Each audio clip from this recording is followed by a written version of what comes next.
Her father had been dead for 3 days. The funeral was over, the guests had left, and that night she was sitting alone in his bedroom, looking through his photographs. Then suddenly, her father's old phone lit up. A message appeared from an unknown number. "I'm sorry I couldn't tell you the truth." She froze. Then another message arrived. "Your father didn't die by accident." She immediately called the number. A man answered. His voice was nervous. "My name is Imran. I was driving home 3 nights ago. I saw what happened to your father." She couldn't breathe. "Why didn't you tell the police?" The man was silent for a moment. Then he said, "Because the man who killed your father threatened me. He said he'd kill my family if I spoke." She demanded to know what happened. Imran told her everything. Her father hadn't lost control of his car. Someone had deliberately forced him off the road, and Imran had seen the entire thing. The man responsible was Daniel, her father's business partner. For months, her father had discovered that Daniel was secretly stealing money from their company. Her father had collected bank records, emails, and financial documents. He planned to expose Daniel the next morning, but Daniel found out. That night, Daniel followed her father onto a quiet road. He forced his car to stop.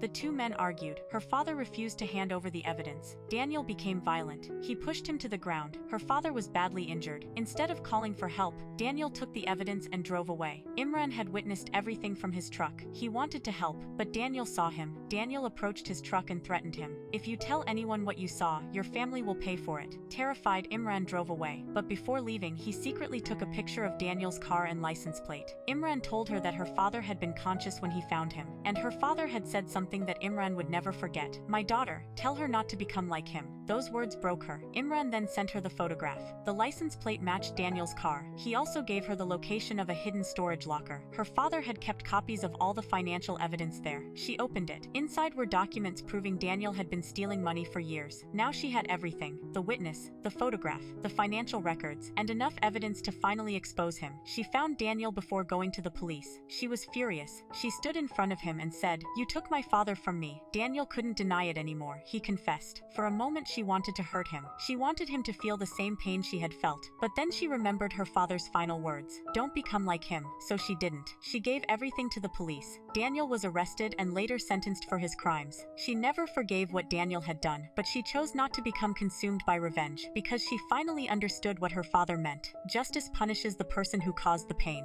Revenge can destroy the person carrying it. Her father was gone. She couldn't change that, but she could decide what his death would make of her. She could become bitter, or she could become stronger. She chose stronger. And years later, whenever someone asked her how she survived losing her father, she gave the same answer: "I didn't honor my father by destroying the man who killed him.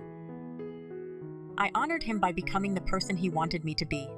Sometimes life gives us pain we never deserved, but don't let someone else's darkness decide who you become. You cannot control what people do to you, but you can control what their actions turn you into. And sometimes the greatest revenge isn't destroying the person who hurt you. It's building a life they can never take away from you.